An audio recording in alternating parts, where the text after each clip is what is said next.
Mestre amado Jesus, luz de nossas vidas, agradecemos, Senhor, por este momento, no qual iremos estudar as Tuas palavras. Possamos abrir nossos corações para a Tua luz, limpar a nossa mente para os Teus ensinamentos, e nos fortalecermos para o trabalho que teremos após este momento. Obrigado por tudo, Mestre amado, e assim seja.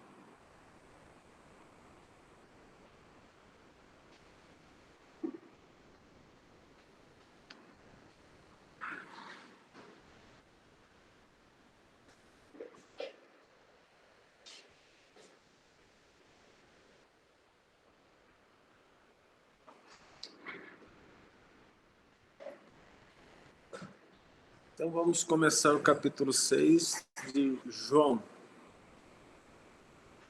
Depois do Cristo ter falado um tanto de coisa que ele havia comentado sobre João Batista, que o Pai o mandou, ele fez uma preleção, um discurso, né? Jesus sempre fazia esse discurso depois do trabalho, das 12 horas de trabalho, sem carteira assinada, sem direito a férias. Naquela época não tinha isso. O pessoal saía para pescar, para trabalhar, e a primeira hora começava às 6 da manhã, o sol aparecia a primeira hora. Sorte deles que eles moravam ali perto do Equador. Porque se eles moram num país lá para o norte, eles iam ser muito preguiçosos, porque no inverno ia ter 4, 5 horas só de sol, né? Então ia ter 12 horas de trabalho, ia ser 5 horas de trabalho. Mas o sol apareceu, primeira hora, das 6 às 7, 7 às 8, e termina lá na 12ª hora, 6 da tarde. Por isso que fala assim, perto da primeira vigília, como o dia é dividido em 24 horas, então você tinha a primeira vigília da noite, segunda vigília da noite, que também eram as horas, né? Vigília de estar acordado à noite.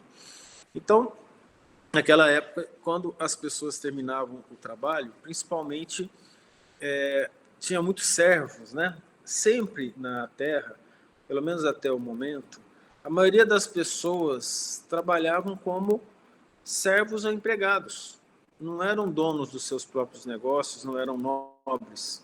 Então, a maioria trabalhava na servidão, no trabalho duro, no trabalho manual. E a servidão, o horário de servidão, terminava às 6.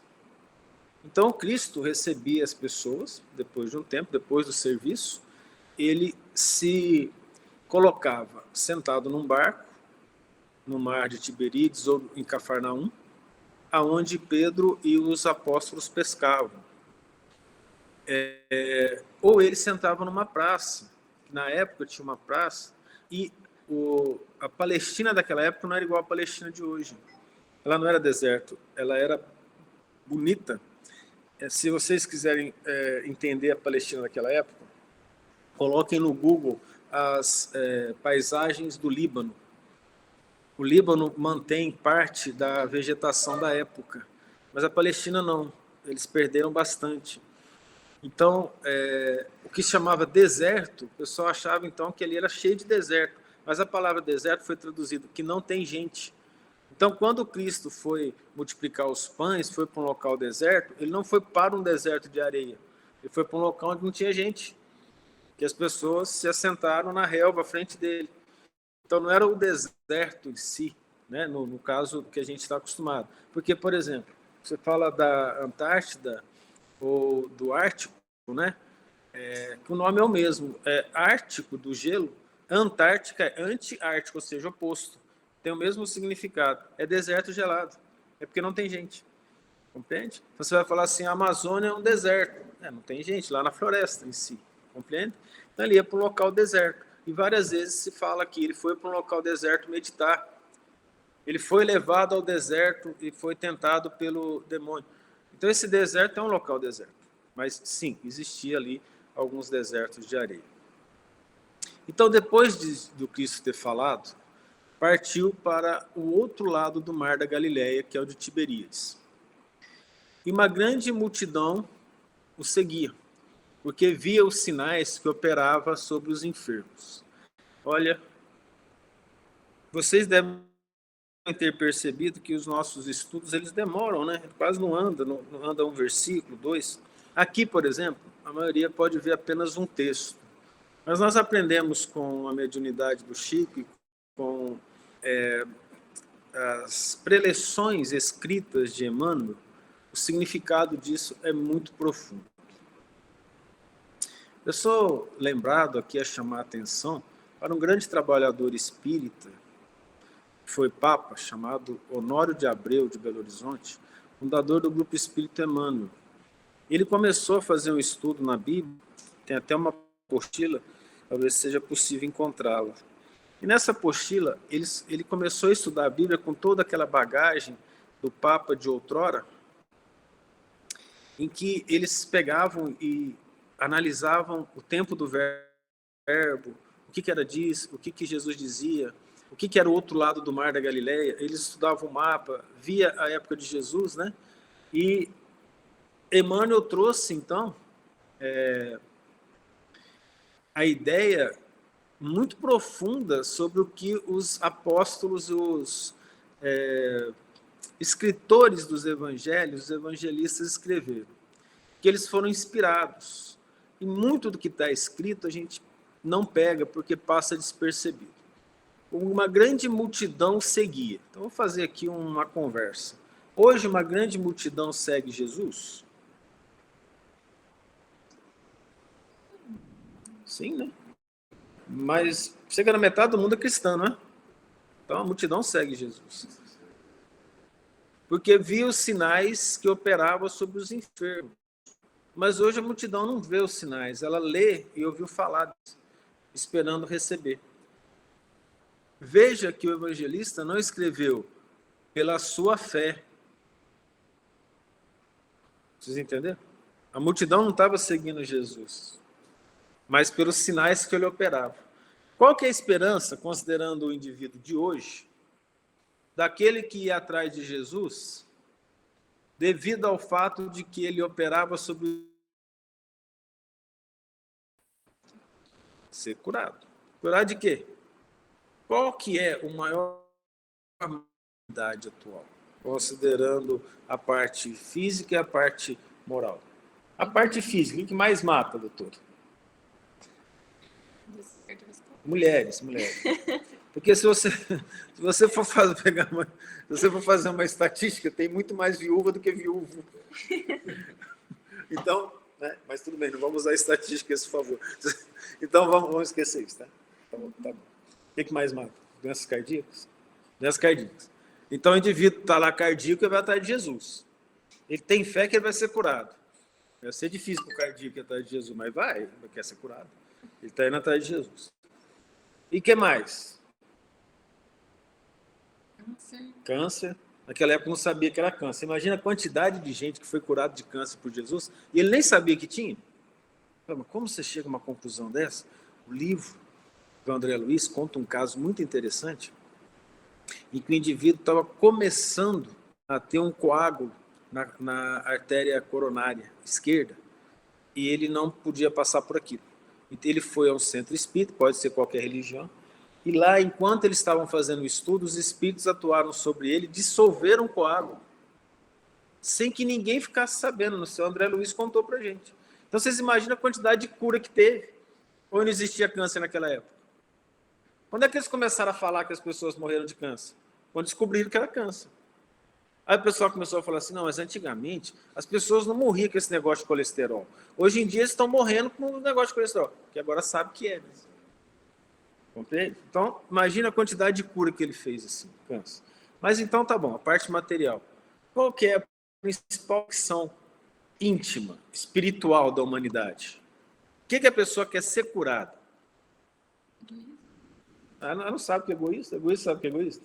Egoísta, ele é tão egoísta que ele fala assim, eu não sou egoísta, sou bondoso. O egoísta se ilude. Né? Não é, então ele não sabe como é que vai. Ele vai lá para você curar de quê? Eu não tenho doença. Né? Lembra que aquela história do indivíduo assim, da roça, né? Que eu vim da roça, chegou no médico. O que o senhor tem? Eu falei, doutor, se eu soubesse, eu tinha vindo aqui no senhor, não. Eu já tinha resolvido na farmácia. Então a questão é, me conta, o que é? O que a pessoa mais sente lá no coraçãozinho dela? O que mais dói, né? Ela não sabe que tem culpa, Maria Tereza. As pessoas acham que são boazinhas. As pessoas não acham que é mal, não. Eles iam lá para o sofrimento físico, mas e sofrimento moral? Quer ver? Sentimento de culpa são os sentimentos mais profundos e arraigados, que gera depressão desde a criança, da alma que reencarna. Mas ela não tem muita consciência. Nós estamos falando essas coisas, porque você é espírita, porque estudando essas coisas assim, egoísmo, que o Emmanuel fala, o André Luiz fala, então a gente fala isso. Mas no normal, na sociedade, o que mais dói no ser humano? Tá bom, vou inverter a pergunta. Para de responder errado, vai pegar mal. Vou inverter. O que o ser humano mais busca? Tá dentro. O que mais? Felicidade. Então, voltando. Tristeza. Então, o que a pessoa mais reclama? Tristeza. Não é não? Tá triste. Triste por causa de quê? Perdi alguém da família. Triste por causa de quê? Eu não tenho o que eu queria. Mas você consegue comer? Tem 3 refeições por dia? Tem, mas eu não tenho um aval que vai, o carro elétrico vai me levar para o céu, abastecendo as luzes. Então, assim, tem essas coisas. A pessoa, ela cria tristeza. Então, eles estavam procurando a cura física, sim. Mas e a quantidade de gente triste que estava lá? E Jesus alegrava?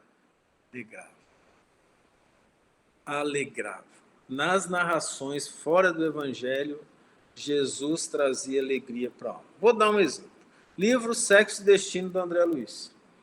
Acontece um caso muito complexo. Estou falando de multidão, hein? Aí nós vamos entender um pouco a multidão. Então, essa multidão, olha só, o evangelista não falou à toa.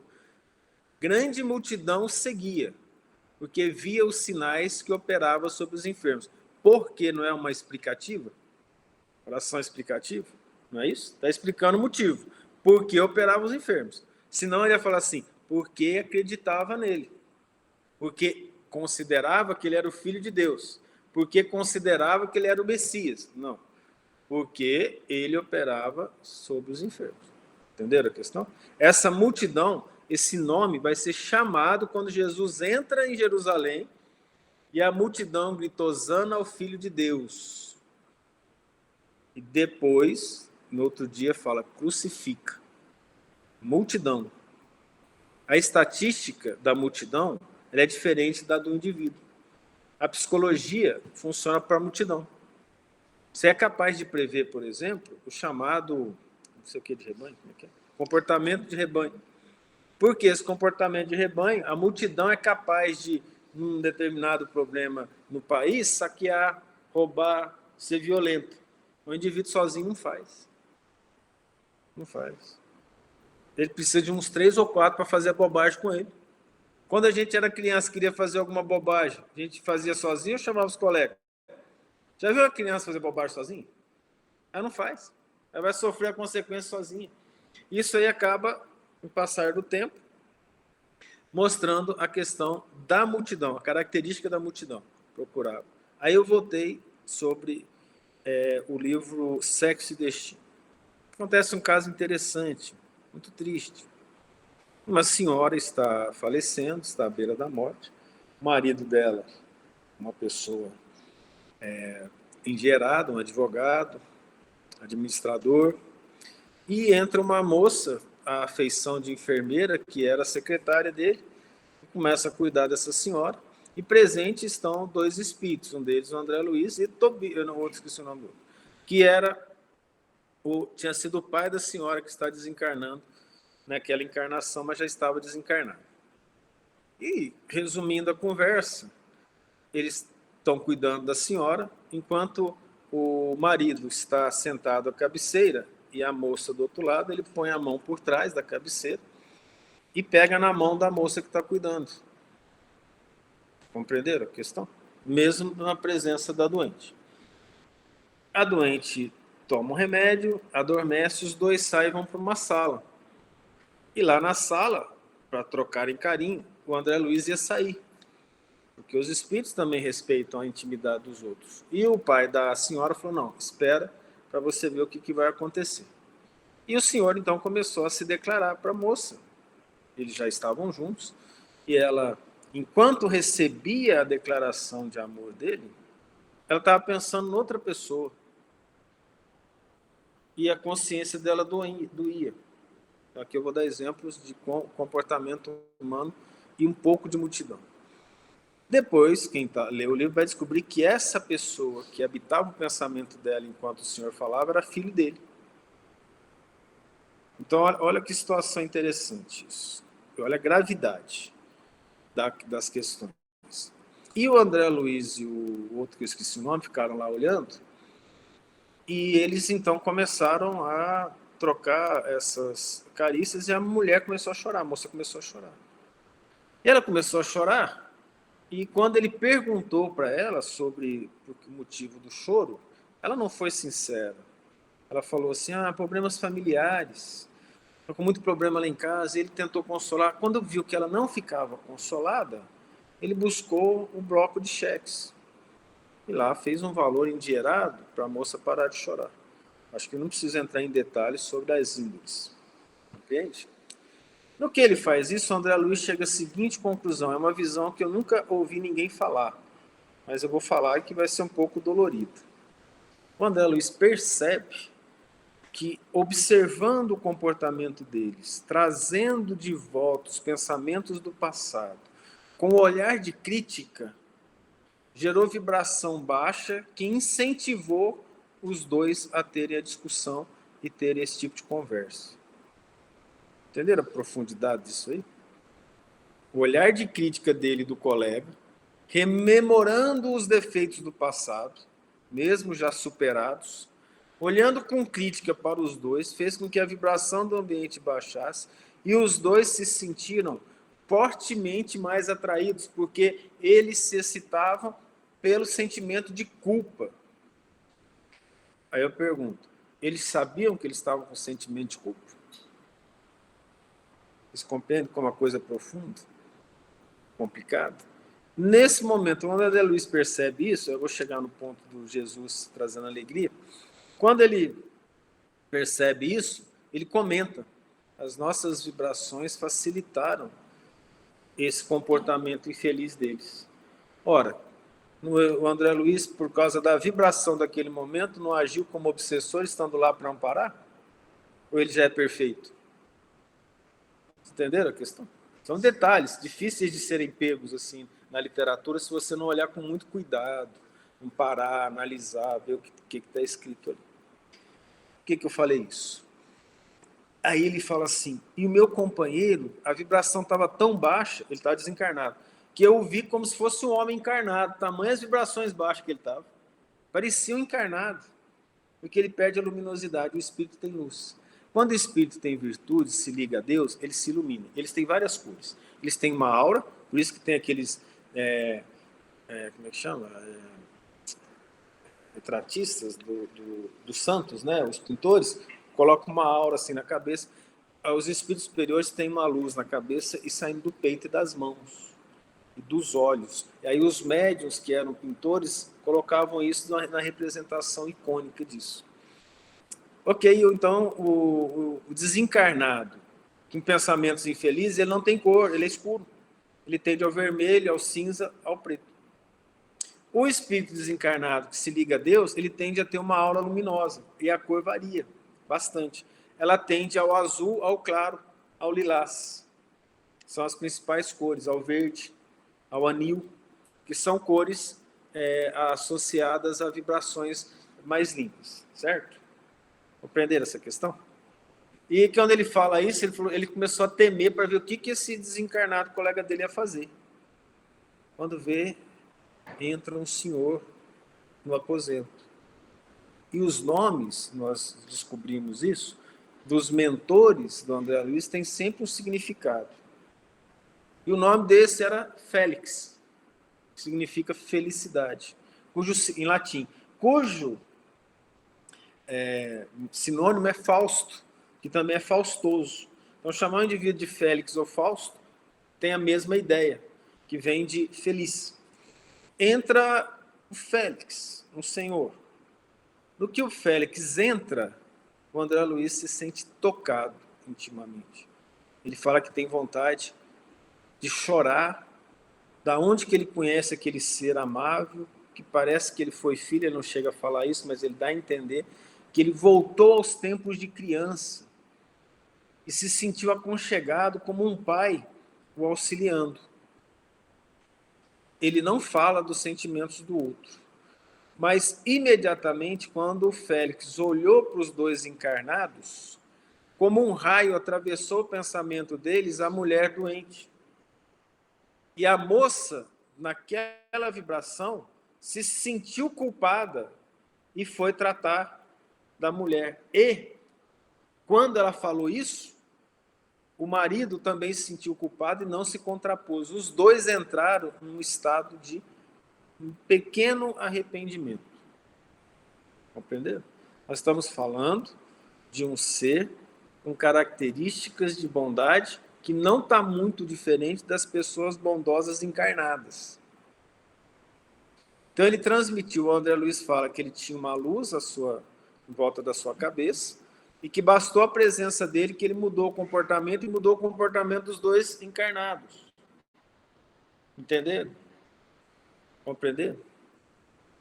Imagina Jesus, um ser perfeito, com uma capacidade de amor inimaginável.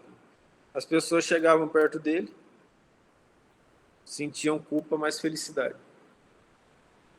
Ela sentia que ela estava cheia de erros, mas não se sentia infeliz por causa do perdão que lhe nascia da alma de forma pura. Então ali era o momento em que as pessoas buscavam felicidade, na esperança de ser curado do físico, mas também da alma. Porque na narração deles, a multidão dos pães era de 5.000 pessoas. Tem uma ideia de 5.000 pessoas andando atrás do indivíduo? Naquela época. Ninguém fala que o Cristo falava alto, ele falava para 5.000 pessoas, nada diz o contrário nos evangelhos, todos ouviam. Esse é o tipo de mediunidade que de fato acontece. Ele fala numa voz, num tom baixo, e todos ouvem. Outra coisa, todos falavam a mesma língua?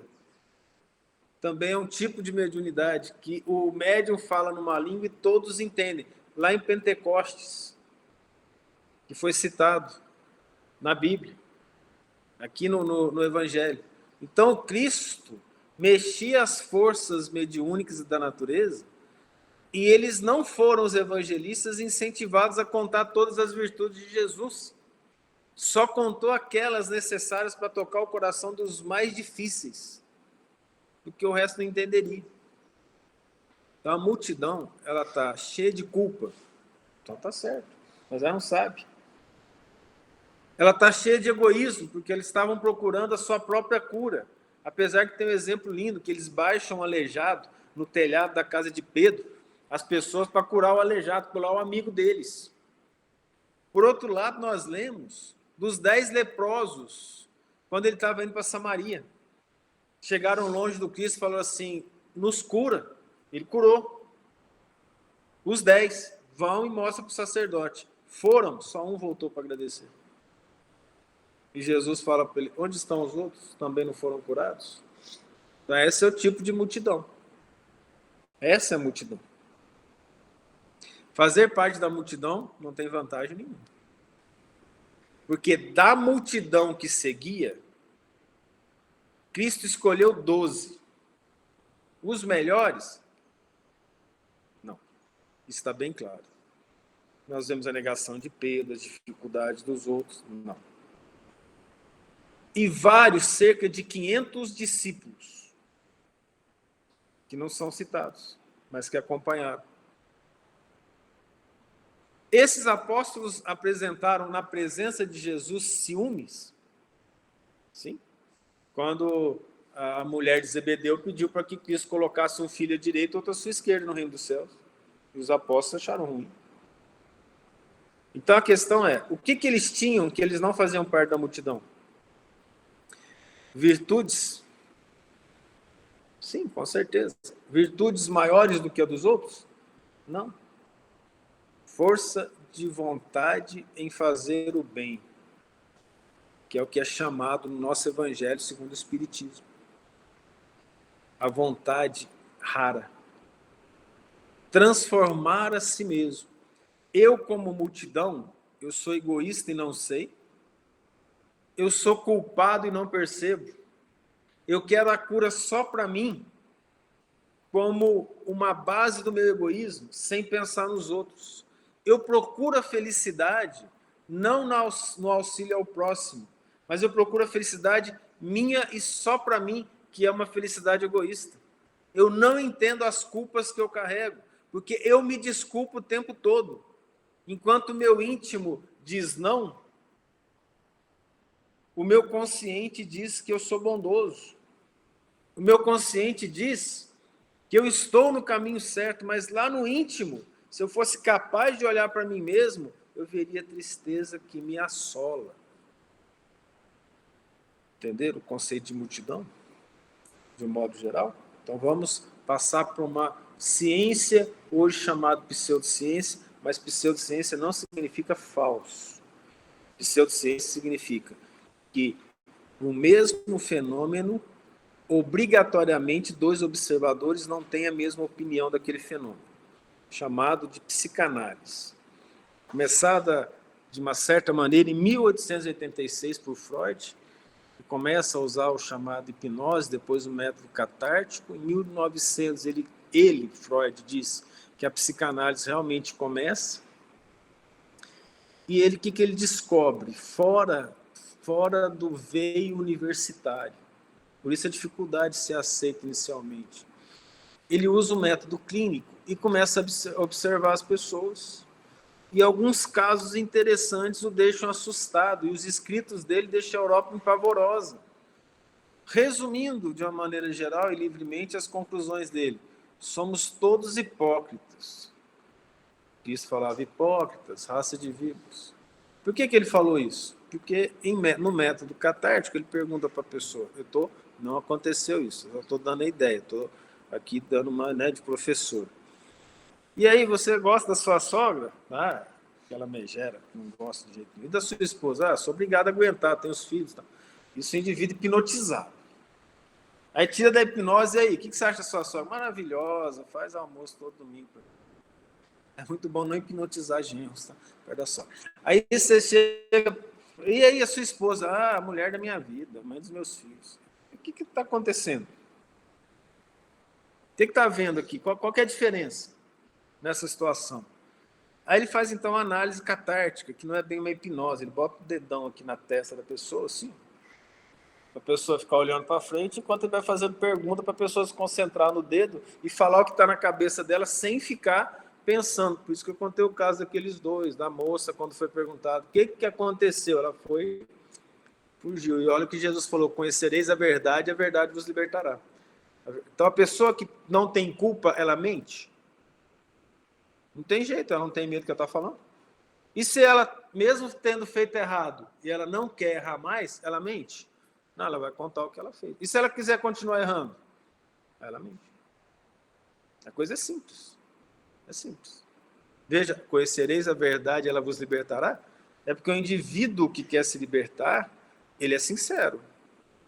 É claro que ele não é sincero para machucar os outros, né? Porque as pessoas violentas falam assim: eu sou muito sincero. Ele quer falar a verdade na cara dos outros, não olha para si mesmo. A coisa é outra. Não confunda as coisas. Não foi isso que a gente quis dizer, não.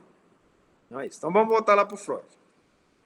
O que o Freud descobre? Ele descobre uma estrutura da mente chamada de inconsciente. Nesse inconsciente, nós guardamos os nossos traumas. Como ele não acredita em reencarnação, os traumas da vida que você adquiriu quando era criança.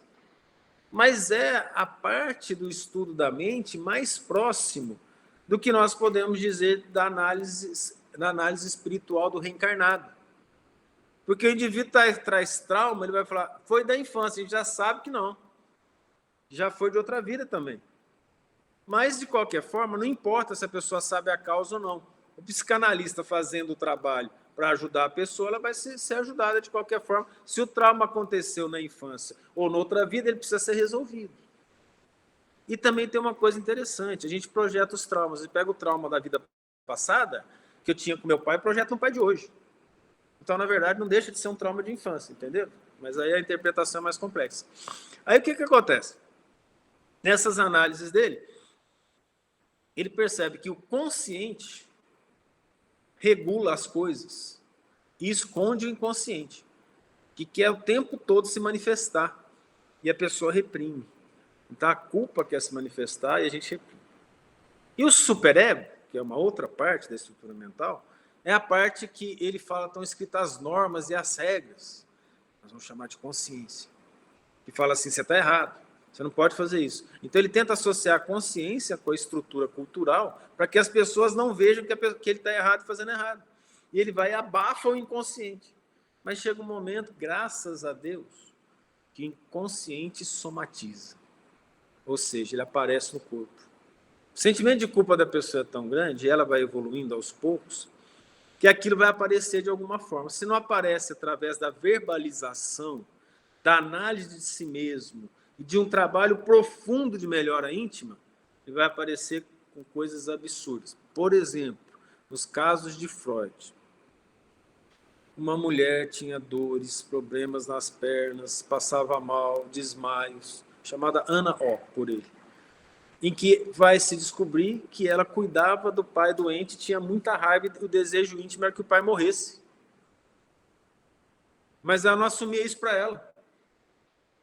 E aquele sentimento de culpa apareceu no corpo, através de dores, mal-estar. Essa não é a pior. Ele recebeu uma mulher cega, que não tinha cegueira. Foi feita a análise do olho, nervo óptico, tudo funcionando. Ela era cega. Aí foi descobrir o que acontecia no trauma dela, voltou a enxergar. Foi se melhorando, foi aceitando. Ela se transformou? Não, ela aceitou o erro e começou a trabalhar. E teve um caso interessante, que é bom contar. A mulher parou, a maioria é mulher, né? A mulher parou de tomar água, não queria mais tomar água, tinha nojo de água. Já viu uma coisa dessa? Nojo de água. E aí, fazendo o trabalho psicanalítico com ela teve uma lembrança da infância, aí sim, da infância, que ela deixava um copo d'água na mesa de cabeceira. E aí, quando ela voltou para o quarto, quem estava tomando a água dela na mesa de cabeceira, que ela descobriu que tomava aquela água junto com esse companheiro que tomava, chamado cachorro. E no que ela viu como criança o cachorro tomando a água dela, entrou em desespero, mas ela esqueceu daquilo. Por algum trauma, segundo Freud, aquilo retornou. Quando ela descobriu aquilo, voltou a tomar água. Estou falando algumas coisas da mente. E nós somos, em essência, mente. Nós temos um corpo, nós não somos o corpo. Nós somos alma.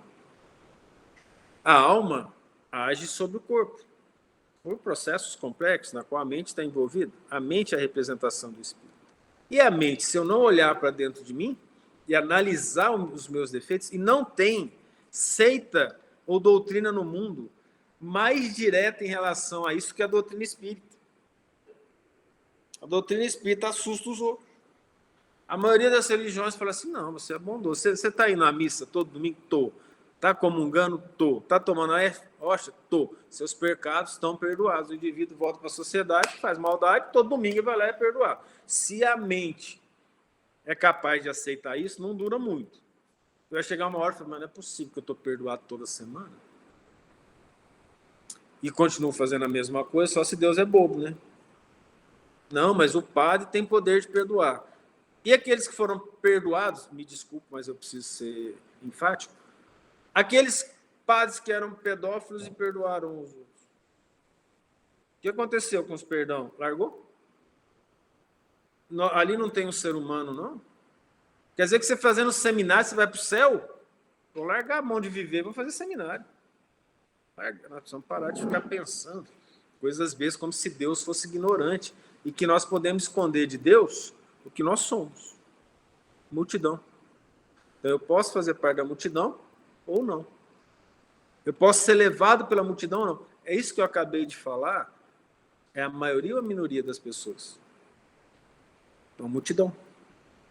A maioria vai num templo religioso, canta, conversa, e sai falando mal das pessoas, e sai maltratando os filhos, maltratando o marido, maltratando a esposa, maltratando os funcionários, sendo um mau funcionário. Mas todo domingo está lá no templo, achando que vai para o céu, e considerando que quem não faz parte do grupo deles são criaturas que estão erradas e não vão para o céu, que eles nem conhecem, né, pelo que a gente sabe. Porque o homem é capaz de pintar os horrores do inferno, mas incapaz de pensar na felicidade do céu. Então, se essa ignorância domina o sistema e eu faço parte dela, eu sou multidão. Compreenderam o conceito de multidão? Quem trouxe essa ideia foi Emmanuel. Multidão, a mesma multidão que falou, olha, está chegando o Messias, aquele que cura todo mundo. Hosana, no outro dia, tiraram os dinheiros do cofre do Sinédrio, do templo, pagando as pessoas para votar para pedir para Jesus ser crucificado. Olha que situação interessante. Então a pessoa recebe isso, aquela multidão lá. Mas ontem eu estava falando, não, mas agora você vai receber 10 denários. Ah, não vale. Entendeu? Aliás, essa multidão está muito diferente? Ou não tem gente pagando por votos nesse país? Qual a diferença da multidão? Então veja que essa palavra multidão e por que vi os sinais que operavam sobre os enfermos, atrás desse versículo 2 tem uma profundidade muito grande. E cabe a gente querer ou não analisar, ou simplesmente ler rapidamente e falar, já li a Bíblia 3 vezes. E adianta. E se eu não fizer análise profunda de mim mesmo? Onde que eu quero me esconder? Atrás dos preconceitos sociais e culturais?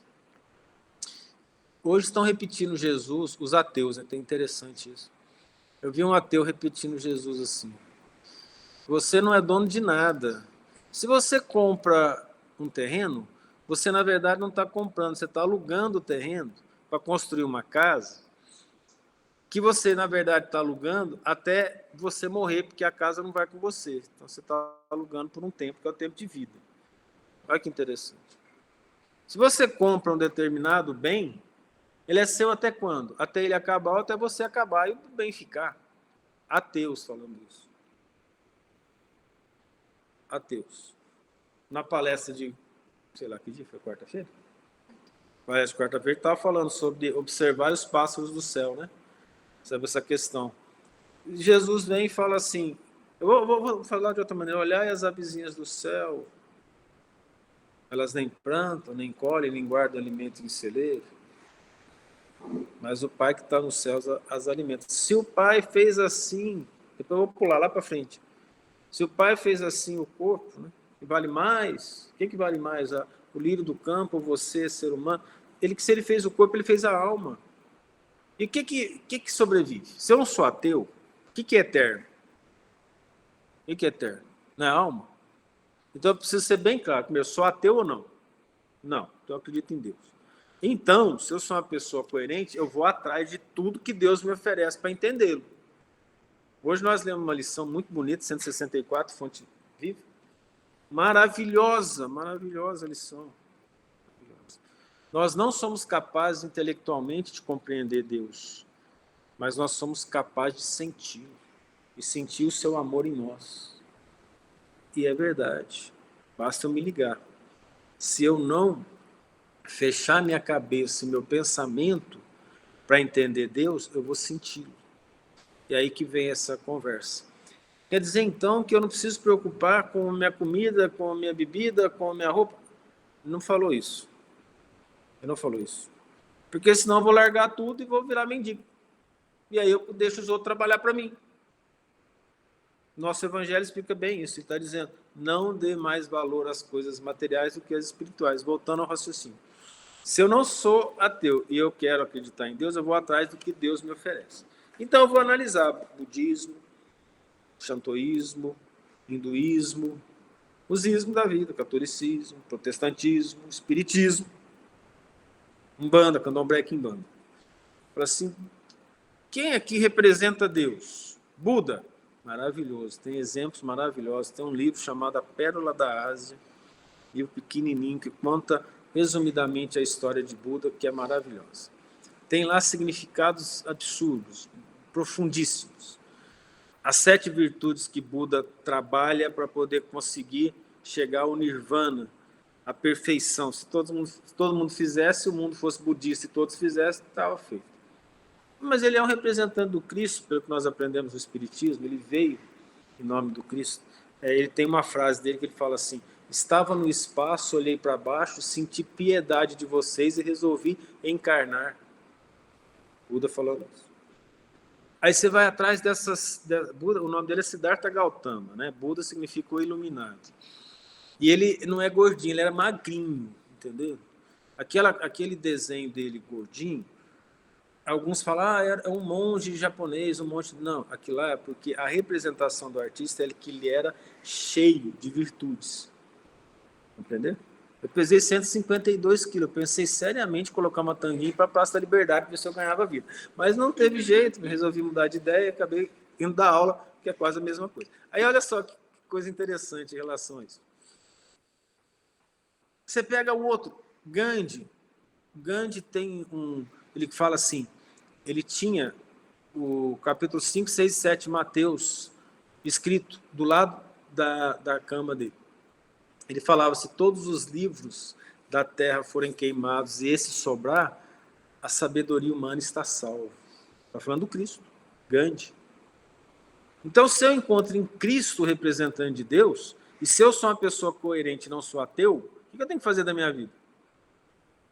Ir atrás do meu Pai, se eu considero que a alma é eterna. Porque eu vou investir no corpo, que é perecível. Enquanto a gente está vivendo, nós temos uma ilusão muito grande. Qual que é? Parece que isso aqui é tudo, que a realidade é tudo, que está à minha volta e que só existe hoje. Eu acho que eu não vou morrer. Até morrer. Eu acho que a situação está complicadíssima. Essa aqui fica vendo as pessoas morrerem várias vezes. Não é que a pessoa morre várias vezes, perdão, entendeu? Várias pessoas em situação perto da morte. E ela vê pessoas revoltadas, pessoas tristes, pessoas em paz. O que faz a diferença? É aquilo que Emmanuel falou, o coração aberto a Deus, recebendo o amor dele. É assim? Isso já não dá para parar para pensar um pouquinho? Quando você vê a morte de perto, você tem que pensar na sua. E como que eu vou morrer? Se a alma é eterna. O que eu estou fazendo para a minha alma eterna? Então, a primeira coisa, existe Deus? Existe. Eu sou o quê? Filho de Deus. Corpo ou alma? Não, porque se for corpo, nós vamos ter uma conversa em uma DS, Senhor. Depois de desencarnar, a coisa está complicada. Entendeu? Vem aí uns diabetes, uns doentes. Tem uns que o bicho ele já nasce assim, mal acabado. Né? O indivíduo já começa a crescer e já está mal acabado. A coisa é complicada. Não é mesmo? E aí, a gente tem a referência de que a alma é importante. Pegar o Brad Pitt, né, considerado o bonitão dos homens, ele é um cara que nunca teve infelicidade. Ele tem problema com bebidas? Tem, né? Ele é uma pessoa que se sente feliz o tempo todo? Então, o corpo não é mais importante que a alma, nem para o ateu. Nem para o ateu. Muitas vezes você vê um gordinho feio muito mais feliz que o Brad Pitt. Isso não é suficiente, um dado suficiente para a pessoa pensar que tem alguma coisa diferente ali, que não é o corpo. Além das vantagens de ser gordinho, porque na descida você chega mais rápido, basta rolar. Então, essas coisinhas todas, a gente tem que começar a pensar. E aí eu começo a pensar assim, se a alma existe, eu vou investir em quem? Aí vem novamente a pergunta, eu quero ser mais um na multidão? Então tem que me considerar especial? Todo filho de Deus é. Fazer parte da multidão é não pensar sobre si mesmo. Livro dos Espíritos. Qual que é a melhor maneira para o indivíduo crescer, evoluir? Estou aqui traduzindo lá. A resposta é, um sábio da antiguidade vos disse, conheça-te a ti mesmo. Quem é que investe em se conhecer? Nós criamos máscaras na sociedade. Nós queremos nos mostrar para os outros, para que os outros nos respondam com as máscaras dele. Isso, se não for hipocrisia, estou fora da realidade. Quem eu sou realmente? É difícil aturar as pessoas como elas são realmente. Então, as pessoas aprendem a ter máscara. A criança, desde pequenininho, fala a verdade que você não apanha. Falou, toma um tapa na orelha, já nunca mais vai falar a verdade. Nunca mais vai falar a verdade. E eu, uma vez, fiz uma análise numa conversa fora da religião sobre a criança deixar o copo cair, quebrar e os pais brigarem com ela. Isso nunca aconteceu com ninguém, né? Várias vezes. E a criança tem a mão pequena e normalmente os pais dão um copo molhado para ela e a mão dela não pega o copo como nós pegamos. Mas o desespero, a culpa do indivíduo é tão grande que ele, não suportando em si, ele projeta no outro. E um dos principais alvos da projeção da maldade humana chama filhos. E aí, quando o filho chega na adolescência, ele retribui. Ele passa. Por quê? Por causa da falta de entendimento da realidade. Olha só, quando a criança quebra o copo, você bota a culpa dela de um acidente que, se fosse você, você fala, nossa, como eu estou desatento. Você se desculpa, mas você não desculpa uma criança que não tinha a mesma estrutura física capaz de segurar um copo. Essas análises que eu faço, elas pegam uma multidão de pessoas. E a gente não parar para pensar a realidade. Eu estou sofrendo, tem muita infelicidade na minha vida. Então Deus só não gosta de você. Não, Deus me ama. Pois é, mas Ele não te deu recurso para sair disso? Quantas vezes as pessoas falam assim, Deus não dá a carga superior à força que pode carregar, mas não serve para nada? A religião não serve para me trazer felicidade? Então, ou é a religião que está com problema, ou eu que não estou sabendo interpretar? Eu posso culpar tudo para a minha infelicidade, para as coisas que acontecem. Na verdade, o manipulador e o narcisista, que são problemas morais da humanidade, tem muito, eles nunca são culpados, eles sempre arrumam alguém para culpar. Ele nunca é culpado da infelicidade dele, os outros são. E aí todo mundo é culpado. E quem que é o maior culpado da esposa? Você que falou. O marido. O maior culpado do marido? Porque estão perto. E ali você se projeta mais fácil. Depois, os filhos, viu? Os filhos. Aí o filho começa a crescer, sente a culpa dentro dele, aí nós espíritos sabemos, trazidos do passado, e ele começa a projetar essa culpa em quem? Quem está mais próximo, nos pais.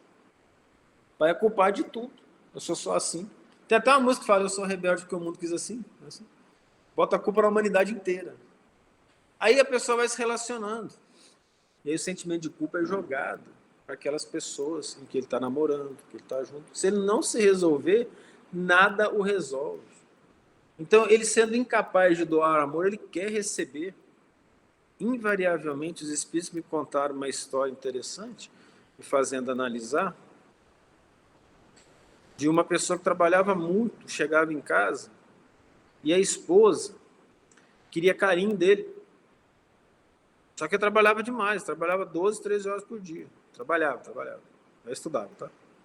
Trabalhava. E aí, ela queria carinho, mas ela não era capaz de dar.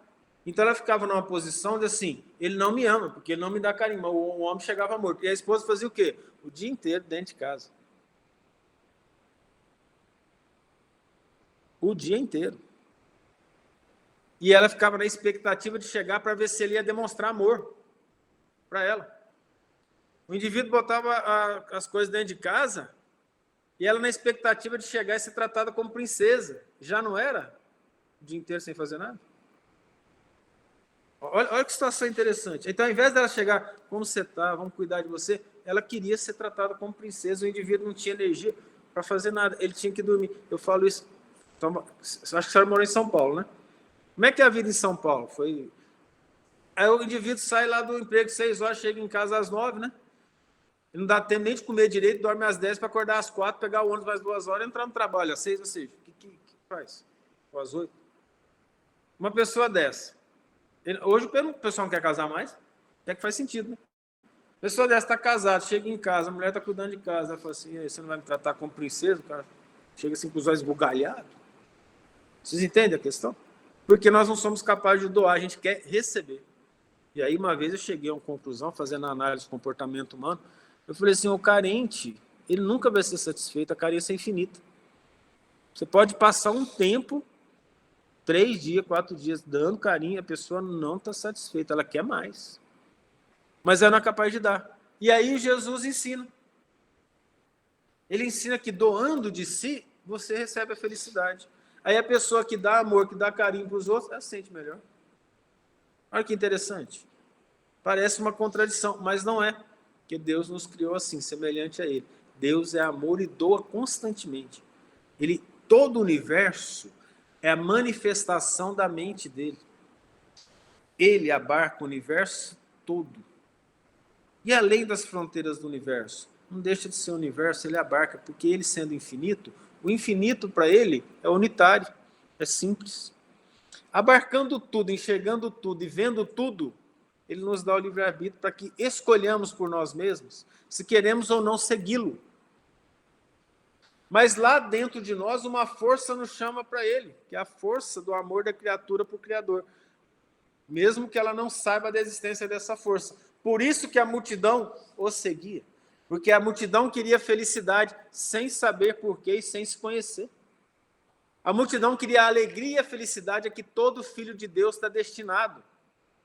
Todo filho de Deus nasce vencedor, porque somos todos fadados à felicidade e à perfeição. Ele só nos dá a condição de escolher quando queremos e quantas voltas nós vamos dar antes de chegar ao caminho reto.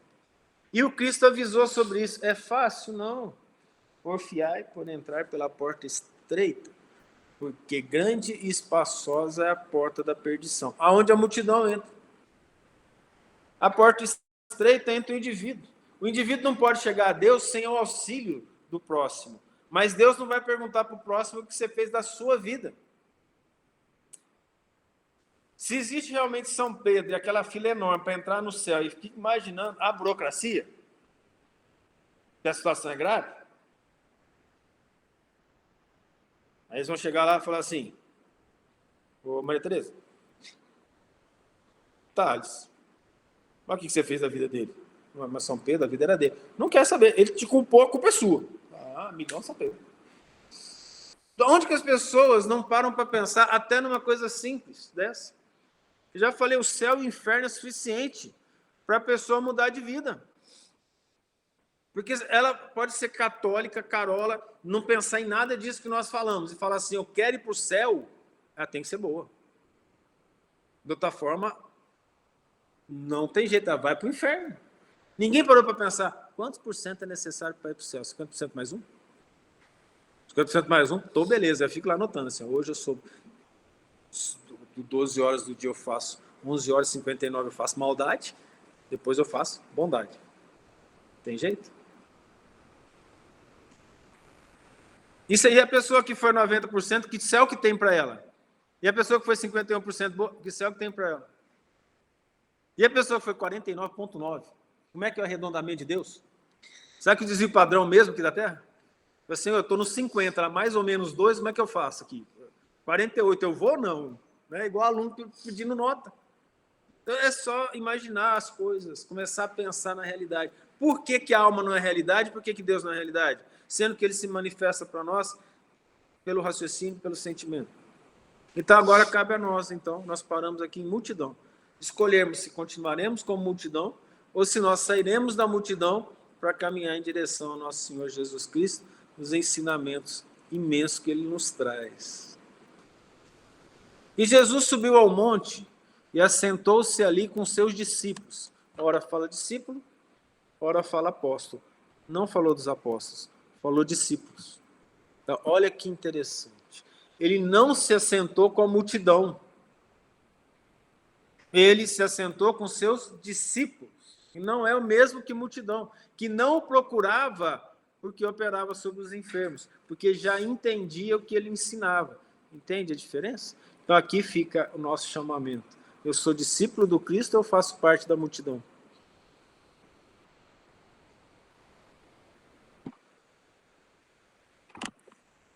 É uma opção. Então nós temos a oportunidade de optar. Eu quero ser chamado filho de Deus, sendo discípulo do Cristo, ou eu quero continuar como multidão? Fica a reflexão, até a noite, para quem for participar. Até outra semana, para quem não for participar. Chegou o dia. É surpresa.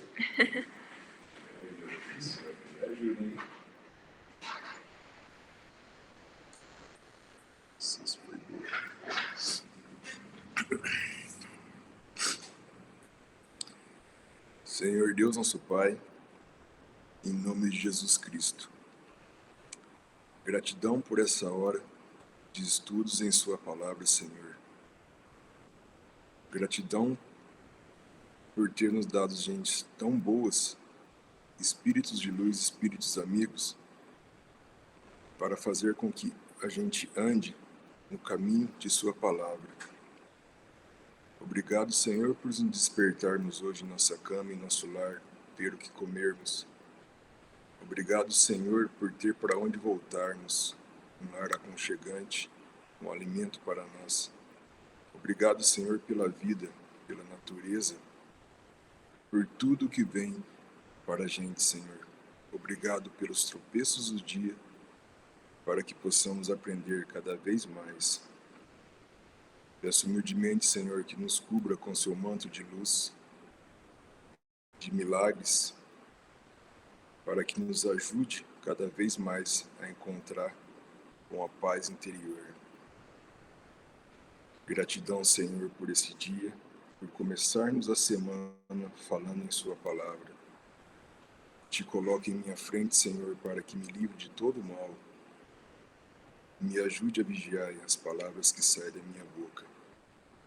Gratidão, Senhor, que assim seja. Obrigada, gente. Até mais tarde.